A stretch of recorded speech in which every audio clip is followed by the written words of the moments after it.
Almas queridas, em instantes iniciaremos as nossas reflexões em torno do tema Educação do Espírito. Breve estudo que realizamos nas noites de quintas-feiras.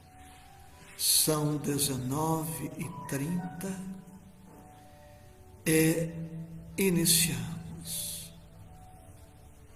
rogando a Deus, a Jesus e aos bons espíritos que estejam conosco e que nós estejamos com eles quanto possível.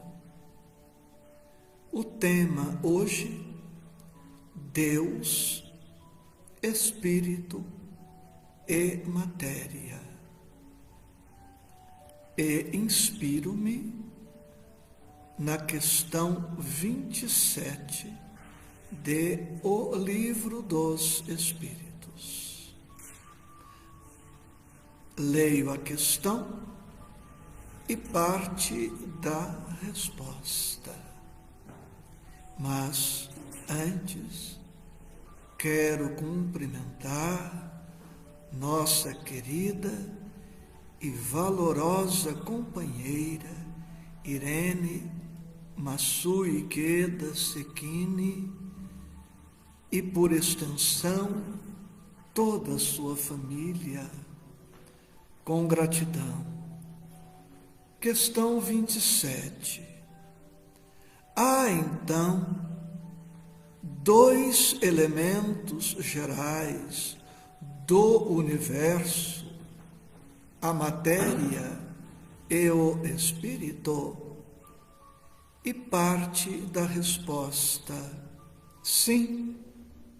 E acima de tudo, Deus, o Criador, o Pai de todas as coisas.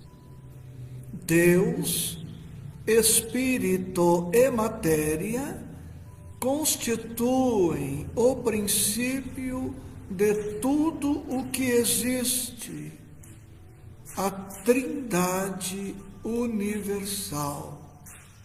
Deus, Espírito e matéria, esta a Trindade universal que o Espiritismo nos apresenta.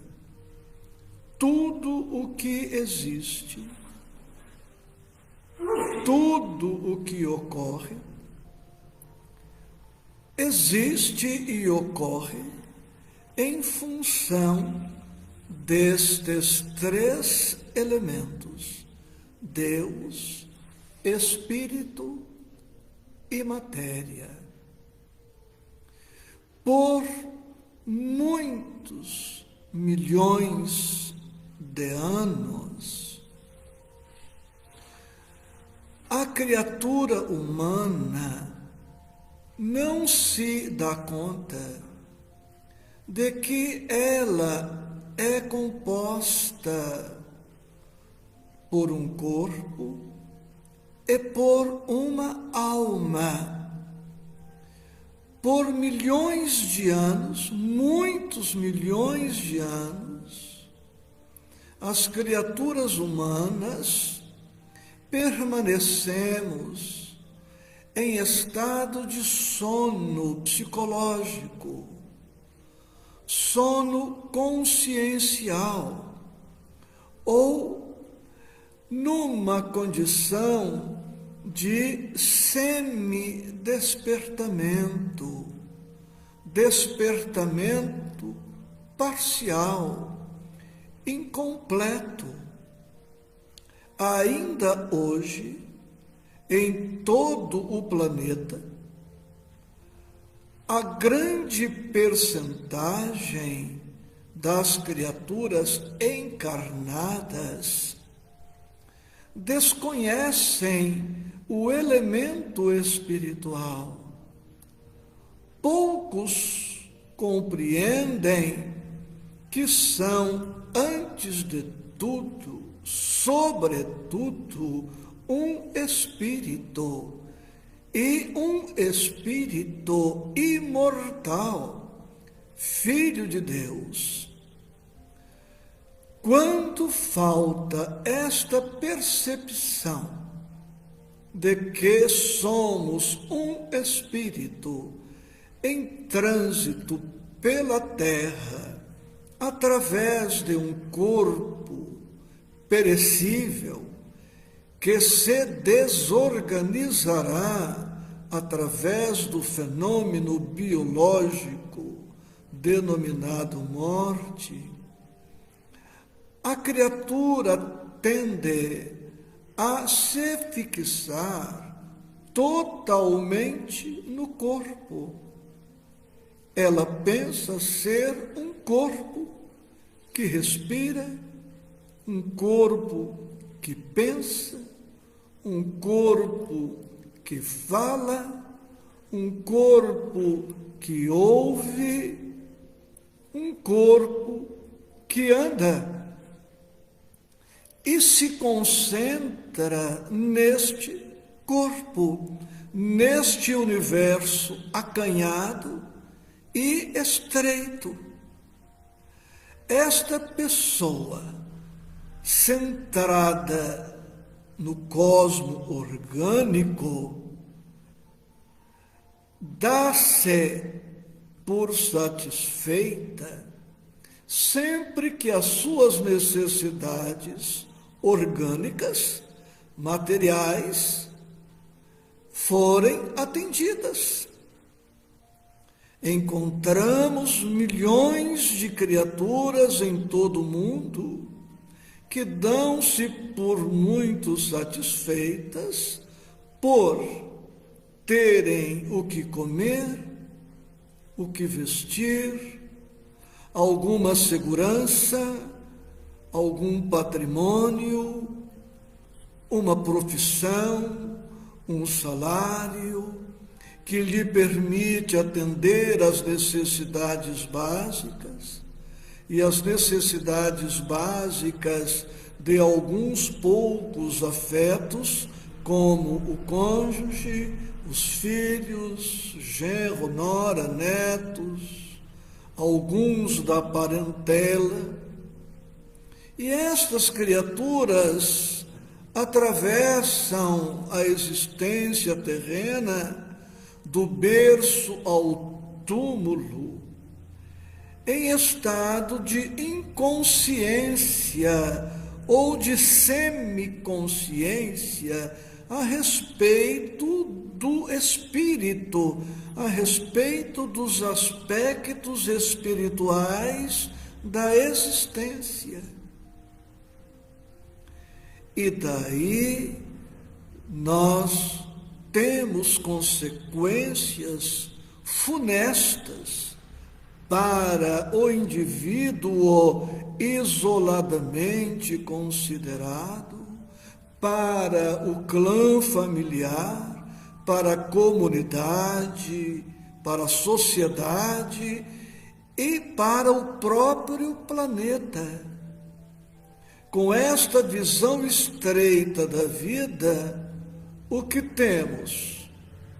O predomínio do egoísmo, da ambição, do orgulho, da soberba, da prepotência, da arrogância, da escravidão, porque o mais aquinhoado do ponto de vista orgânico, financeiro, cultural, vai se sentir superior aos que não têm a mesma saúde, a mesma estrutura orgânica, a mesma cultura, e tendem a se sobrepor a estas pessoas. E ainda outra consequência funesta: os vícios. todos os vícios que as criaturas alimentam associam-se ao corpo. O vício do cigarro, o vício da bebida, das drogas proibidas e todos os vícios que nós poderíamos aqui elencar.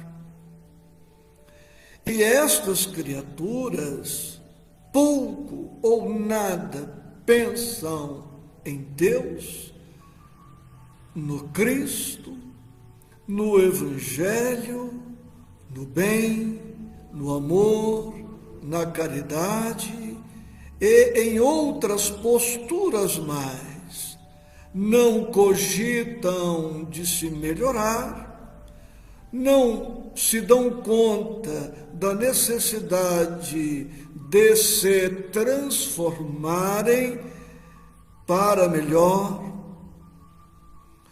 Não é difícil, pelo que estamos conversando agora, fazer um diagnóstico de quem é a pessoa com características predominantemente fisiológicas, das criaturas preponderantemente psicológicas e espirituais. As criaturas fisiológicas dão-se por satisfeitas quando atendidas às suas necessidades fisiológicas, óbvio. As criaturas psicológicas, espirituais, apresentarão um comportamento diferente.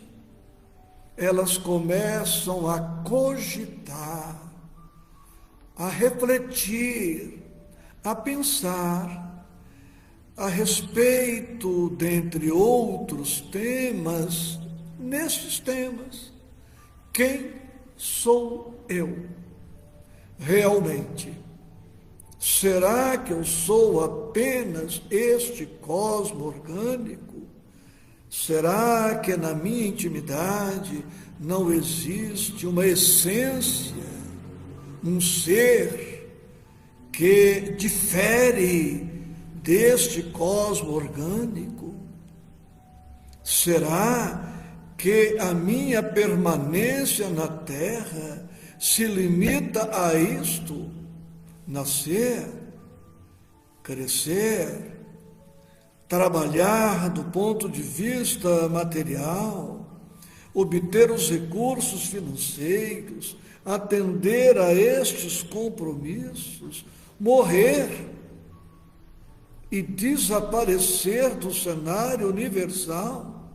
Será que eu não sou portador de algo mais que sobreviverá ao decesso celular ou morte? Será que eu não tenho que cogitar da vida que me aguarda depois do túmulo? São estas questões que começarão a brotar naquele que começa a despertar para a essência espiritual que ele é, que ele tem, que ele traz ao nascer.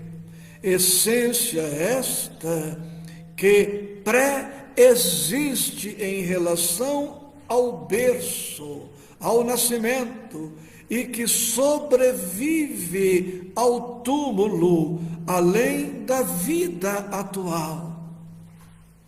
Todo aquele que começa a cogitar da espiritualidade em si, começa a perceber quais são os seus defeitos, começa a se empenhar por superá-los, por corrigi-los, não se torna santo de uma hora para outra, mas começará a experimentar uma certa inquietação, uma inconformação boa, positiva a respeito de quem ele é, de como ele é.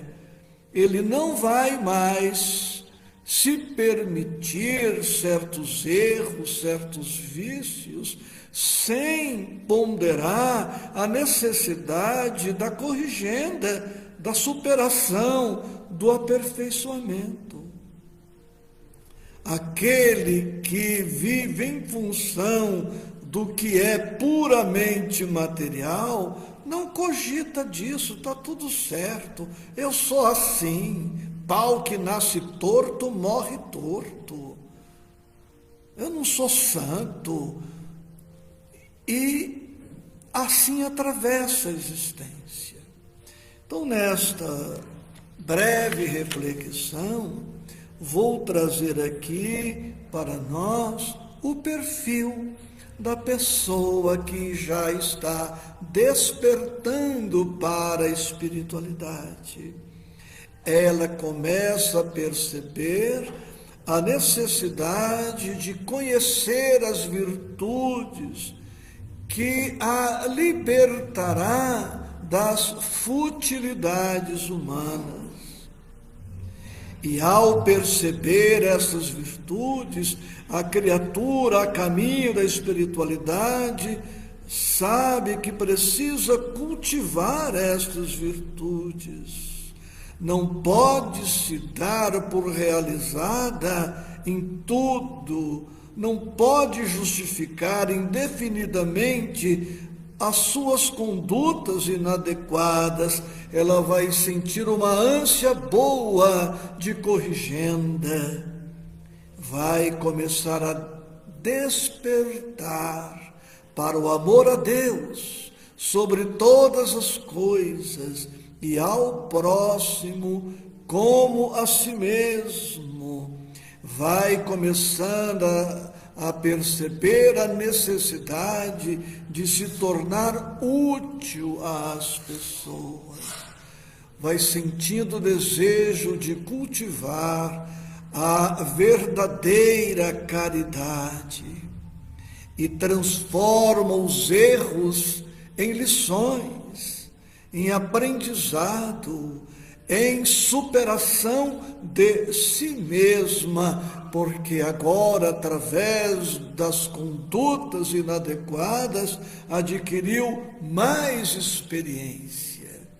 E agora, mais experiente, mais lúcida, vai sentir o desejo de continuar crescendo, avançando, superando não os outros, mas superando a si mesma.